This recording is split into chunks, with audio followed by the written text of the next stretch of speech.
Autoline This Week is underwritten in part by... In this epic battle of fuel efficiency and endurance, we're here to see which hybrid has the best MPG. That's the essence of a hybrid soul. But is there more to it? The Hybrid Game MPG Challenge. And now, here is your host, John McElroy. I want to thank you all for joining us on Autoline This Week, where the topic today is going to be about labor in the automotive industry. And that's because my special guest is Bob King, the president of the UAW. Bob, welcome to Autoline. Thank you, John, and exciting to be here. It's great to have you. Also joining us today are Bryce Hoffman from the Detroit News and Brent Snavely from the Detroit Free Press. Great having the both of you here, too. Thanks, John. Thanks a lot. Bob, let's get into the hottest topic going right now, right to work. Here, the home of the UAW, Michigan has enacted right to work legislation. My question to you is, what's the impact of this right to work legislation on the UAW? Well, in the UAW as an institution, impact isn't much yet. As you know, members don't get that choice until a contract expires, a new contract is bargained.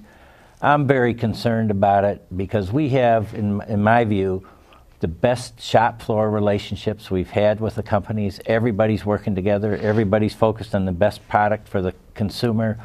And somebody said the other day, I like this line, really, right to work is right to fight. It's about creating divisions in the workplace, because if everybody's working together and everybody benefits by negotiations, everybody benefits by due process and all the provisions, the health care, everything that is bargained in the contract, why should some people pay for it and others not? It'd be like going into a community and all of us get the value of the schools and the value of the police and the fire, and then some of us say, well, we don't want to pay it. It's just not a fair system. So we find in UAW locations in right-to-work states right now, we have a very high percentage of our membership that continue to pay their dues because they're good, reasonable people and they want to be fair. And I think that's a key point, that you already operate or organize plants that operate in 5 or 6 right-to-work states, and it doesn't seem to have affected you at all. Or no. You, I say. I mean, the UAW, very minimally. And the UAW, for many years in our Constitution, nobody ever had to be a member of the UAW. If you could choose under our Constitution not to be a member, not to participate in elections, you would still pay your fair share of the taxes. But I never heard that story until this whole right-to-work push happened in Michigan. No, I don't know anybody in the union who knew that they could pay a fee and not have to pay any money that would go to a political organization. We've had members doing that for years and years. Right in our Constitution, it's in the Solidarity magazine. When we publish it each year, that information's there, and there are members who take advantage of it. You know, right to work, whether it's right or wrong, it's here now, and it's something that the automakers are concerned about, as you know, not just the UAW. I mean, I've been hearing from Ford, from GM, and from Chrysler that they are concerned about how this is going to have a potentially disruptive impact on the shop floor when it goes into effect. How are you going to work with your members to avoid that, to avoid making it right to fight? Well, I have to say this first.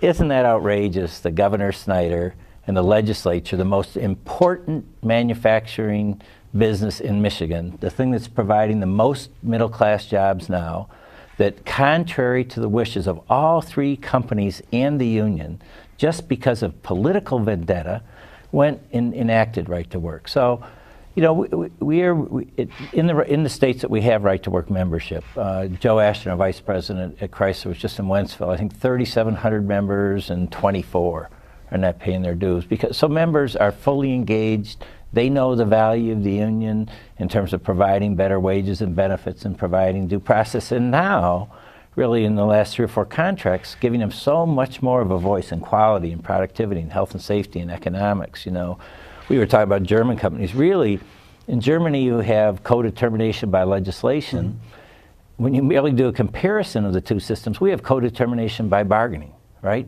We have all these programs that we do together jointly. Bob, you filed your annual report recently with Department of Labor. It showed some membership growth. Yes. What's driving that membership growth, and what kind of success are you having right now with organizing suppliers and transplant automakers? Well, the turnaround of the industry obviously is driving the fact that we bargained. Number 1 priority was to thank America, thank the taxpayers, make sure that we made investment in American towns and American facilities. Plus, really, we want to demonstrate. When I first became president, I talked about the UAW of the 21st century UAW. And it's fine to say that in words. We're demonstrating in every set of bargaining that we're in that we really are about the success of the companies. We know that's in the best interest of our membership. I always say no one's got more at stake in the long-term success of the company than the people at the shop floor, both blue collar and white collar. And so our members are really engaged in quality and productivity in all these areas to make the company successful.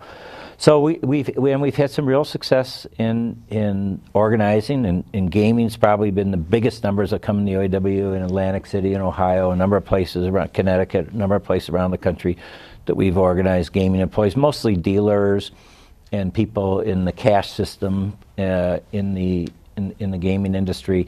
We've also done some higher ed organizing, and then we've had, to a lot of people's surprise, we've had some really strong successes in the South in part suppliers. So all those areas, we've had a lot of success, and I think this year is going to be, because we did all that while we had other priorities. One in 2011 was bargaining, in 2012 was President Obama and all the elections, and we still did organizing, and we still had success.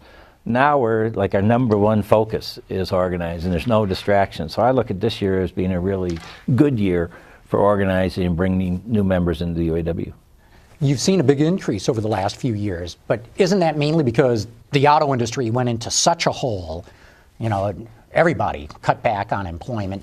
They've been roaring back, but my sense is we're probably just about to plateau in the auto industry in terms of jobs coming back. What's your read of the situation, and how much more can your membership grow? Well, it all depends on volume, right? If we keep growing market share, if General Motors, Ford, and Chrysler keep getting more customers back in the showroom, selling more vehicles, then we'll be in a position not too far in the future, I believe, that they'll be coming to us and saying, hey, we're going to have to open new facilities. Yeah, so I think the potential to grow is really there. That's why we're so committed to quality. I mean, our members on the shop floor understand, maybe all the public meeting that we all took, we want to make absolutely certain that people know that UAW members make the best quality vehicles delivered to the customer, the best vehicles at the best value. And we want that reputation. So our members every day really focus on that. But isn't it also key to try to reach out to the foreign automakers? I mean, when you were elected president, Bob, you made a major goal of your administration to organize one of the transplant automakers in the South. You guys have had an office open across from Nissan's plant, in Mississippi for several years now. No closer that I can see to organizing that factory than you were when you started. How important is it to crack the nut of the Asian automakers to growing? It's important for, number one, for the workers in those facilities, right? Those workers don't have due process, they don't have the security, they aren't treated with full dignity and respect. Having a UAW contract would mean a world of difference for the workers in those facilities. In all those facilities, since the last convention, really beginning before then, but they've done basically 98 or higher percent of their hiring has been temporary employees. They're not putting on permanent employees. Now, because of our organizing efforts, I'm going to predict you'll start to see that change. I'll predict that some of these transnationals will start hiring permanent employees as a way to slow down our organizing. And Nissan has already said that they're going to do that. Yeah, they've been talking about it. Let's see if they do it. I hope they do. So I feel like we've made just that impact makes a huge difference. One of the things that I know is that we want fairness for all workers. UAW has always had this great tradition about, and it's right in our Constitution, about not just being for our members, but being for everybody in society. And so I think having organizing drives in all those locations, the expenditure resources does help the workers in all those facilities. And I think we are getting much closer to some breakthroughs in transnationals. I won't say this year, because I've been quoted on that about 5 times and not been accurate. But anyways, I'm very upbeat. I think we're making a lot of progress. I think that the success of our members in the auto industry, these profit sharing checks that our members are getting, that all the stories about UAW members and how much they care about quality and what a difference it is In a UAW representative facility, you can disagree with your supervisor. You can disagree with the plant manager. You can disagree with the CEO of the company about whether they're doing the right thing on quality or not. And you're protected. In a non-union place, if you disagree with your supervisor, or maybe he or she gets embarrassed because you had a better idea than they did, you can face retaliation in that situation. You don't have the protection. You don't have the due process the UAW member has. So I think that a lot more workers are seeing that. I think there's a greater awareness of a lot of the inequities in America, and workers realize that when unions were growing and they were bargaining better and better contracts, everybody in society, union and non-union, did better, right? Public education, when unions were a higher percentage, amount of dollars per student was much higher than it is today. Unions have a real impact in a democracy in building a middle class and maintaining a middle class. And I think as more people have that awareness, I think you're going to see more support. What's really exciting in Canton, Mississippi, is a community group that's come together. They led the campaign. They did in the kickoff of the campaign, the public announcement of the campaign, there was no UAW representation in the room. It was all the community leaders, religious leaders, political leaders, community, different nonprofit groups in the community that came together and said, these workers deserve to have a right to have a union. Their main focus is make it a fair election process. Let the workers decide if they want a union or not. Don't threaten to close the workplace. Don't threaten to retaliate against people. Don't attack workers because they want representation. Now I'm also excited because we're building this global network of people that support organizing. In Nissan, Mississippi, we've had Japanese union reps down there. We've had 2 or 3 delegations of Brazilians. We've had French unionists go down there. We've had kids from our Global Organizing Institute from China and Japan and Korea and Brazil and Australia, all these places around the world. The people have come down there to see what's going on, and they're shocked. A woman from China said to us, a young woman, or maybe late 20s, said, we've got more rights to join a union in China than you do here in the United States. I mean, that's outrageous. And so there's a growing awareness that Americans who care about a middle class, Americans who care about fairness and justice, are standing up for saying workers should have a right to decide if they want a union without fear and intimidation tactics from the employer. You talked about international coalitions Yes. that you have worked on. You've had discussions with IG Metall in Germany. Could a German-style works council work at an assembly plant for representation here in the U.S.? I think say maybe in Chattanooga? I think absolutely. I've always been impressed with the co-determination system. I think that one of the reasons that Volkswagen is arguably the most successful company in the world is because in every single one of their facilities, with the exception of Chattanooga to this point, they have employee representation. They have, and what's really interesting is that everybody's represented in the Works Council, right? Union members, non-union members, white collar, blue Isn't that collar. a corporate bylaw of Volkswagen that no matter where in the world, their workers have to be represented by a works council? That doesn't necessarily mean a UAW, though. So how would you fit into that? Well, in the United States, you can't do the works council without the workers being in a union. So if those workers want to have a works council in Chattanooga and they want to be part of the global works council that Volkswagen has, then they would first become UAW members, and then we would bargain a works council system for that. Are you in talks with workplace. Volkswagen? I can't say that, Okay. John. Okay. I have to ask. But No, let me say this. We reached out early in this administration. Our Secretary-Treasurer, Dennis Williams, Dennis has got responsibility for the transnationals. We reached out to every single CEO in the auto industry, Koreans, Germans, Japanese, everybody. And we began a series of discussions. We agreed we would keep them confidential about which companies we were meeting with or which CEOs.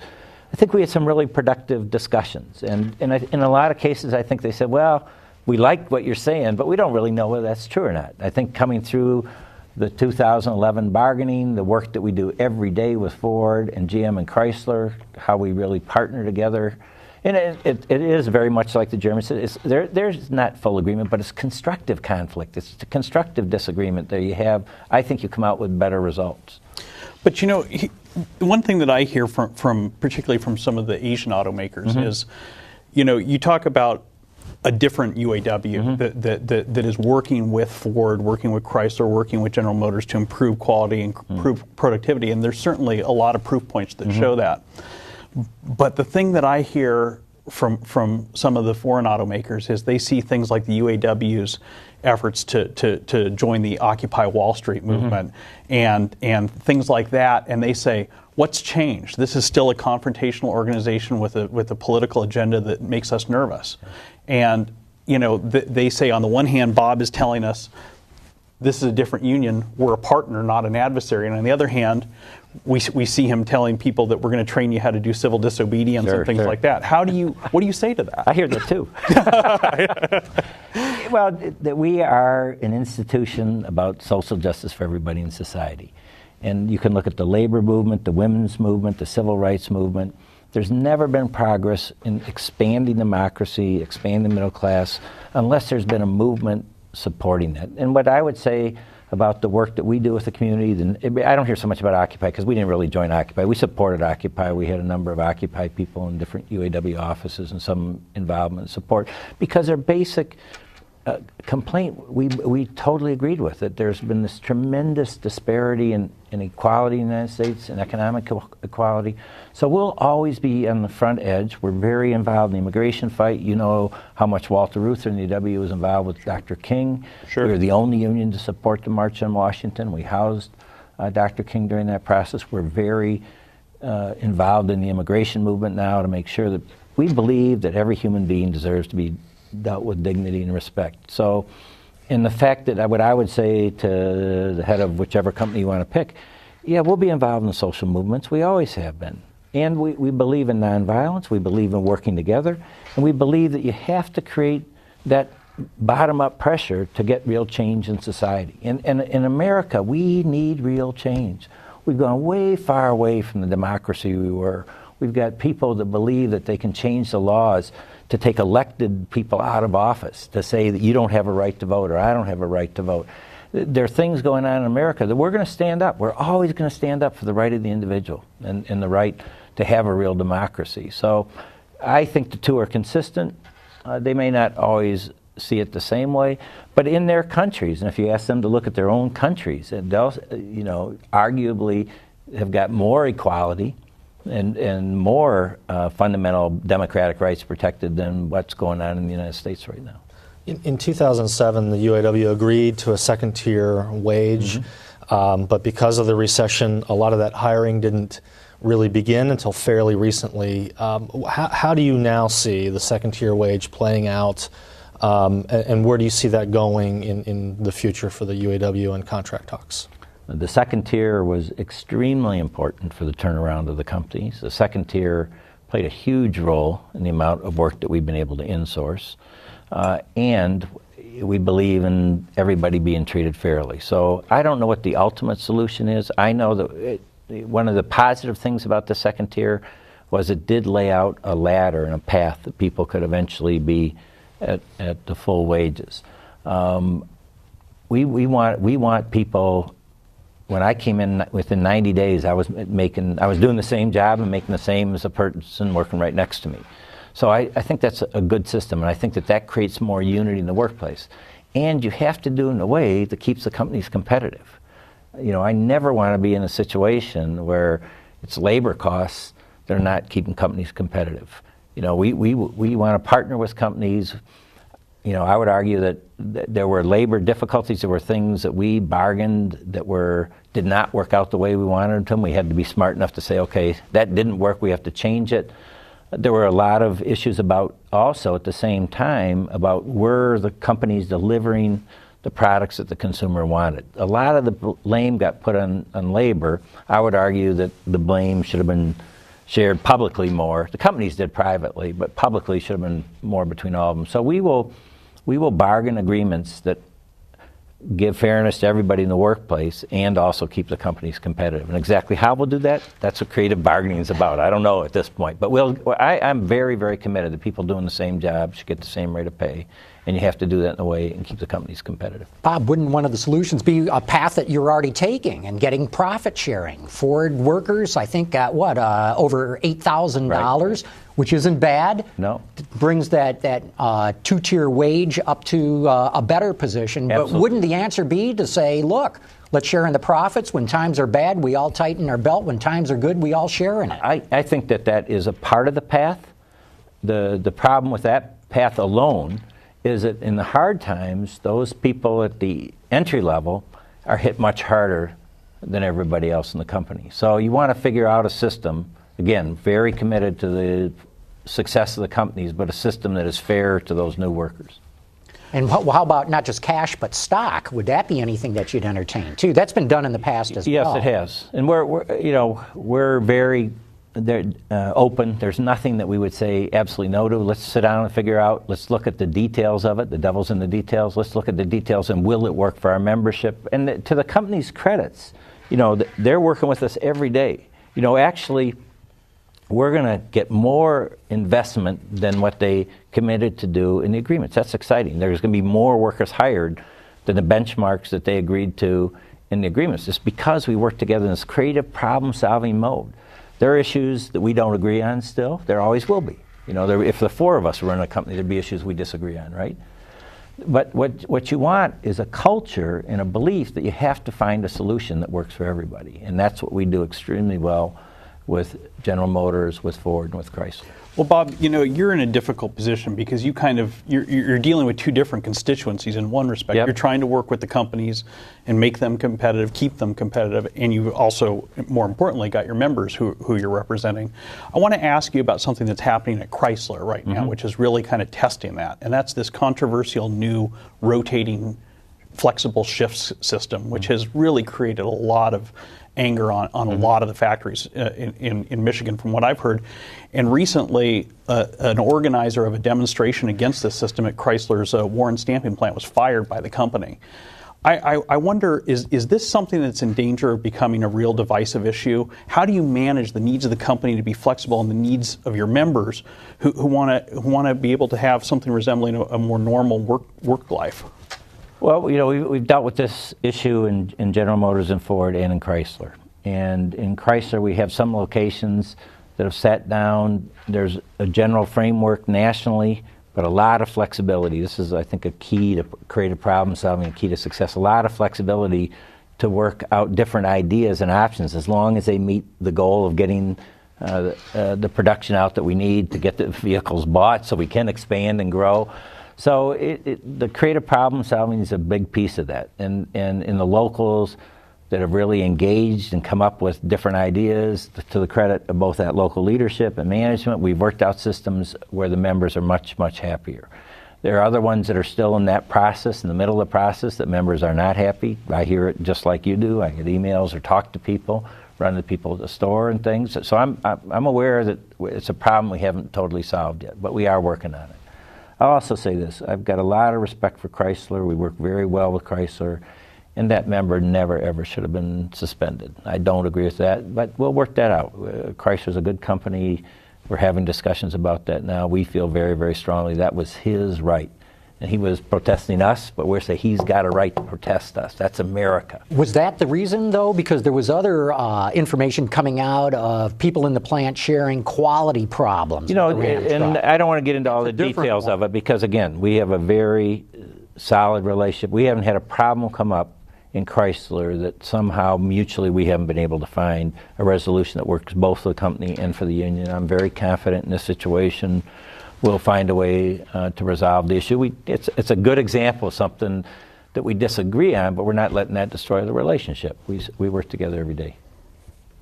You mentioned suppliers earlier and that you're having some success in the South. Can you tell us more about that? And I mean, there sure are a lot of jobs that could be organized on the supplier side. There sure are. I guess I'd start with this. We've got, just like we've got really strong relationships with the OEMs, with Chrysler and with Ford and with General Motors, we've got very strong relationships, whether it's Lear, whether it's Magna, whether it's IAC, whether it's Johnson Control, all these companies, Metalsa, a new company that came in from Mexico, outstanding relationships that we really work together. And a lot of these companies have agreed that in organizing situations, especially if you organize a facility that services the big three, that they say to workers, it's your choice. They don't get involved in campaigning one way or the other. They say to workers, it's your choice. And so a lot of those facilities have been organized. In the South, and especially where it's for transnationals that aren't organized yet, sometimes the companies put pressure on the suppliers that they don't want them to say that. So we've run traditional NLRB campaigns at Faurecia. at a Magna facility, at a Lear facility, at a Johnson Control facility, and we've been very successful in getting large majorities. And then in Faurecia, have already bargained the first agreement, no disruptions. The first agreement happened in a very short period of time, overwhelmingly ratified by the membership. So again, we're demonstrating in the South that we work together with management. When workers decide they want a union, that what we say to workers during organizing drives today is, we're working together. Don't ask the UAW to come in, or don't want the UAW if you want a confrontational relationship. If you want somebody who's really going to stand up for your rights and somebody who's going to work together with the company, we think that's the best way to get you the best results on the shop floor. With that, I'm afraid we're going to have to close it off. We're out of time here. Bob King, thanks so much for coming on. John, thank you very much for having us. It's been terrific. And Brent and thanks, Brent. Bryce, thank you guys thank too. You, Bryce. I want to thank all of you Thanks, Bob. for having tuned in.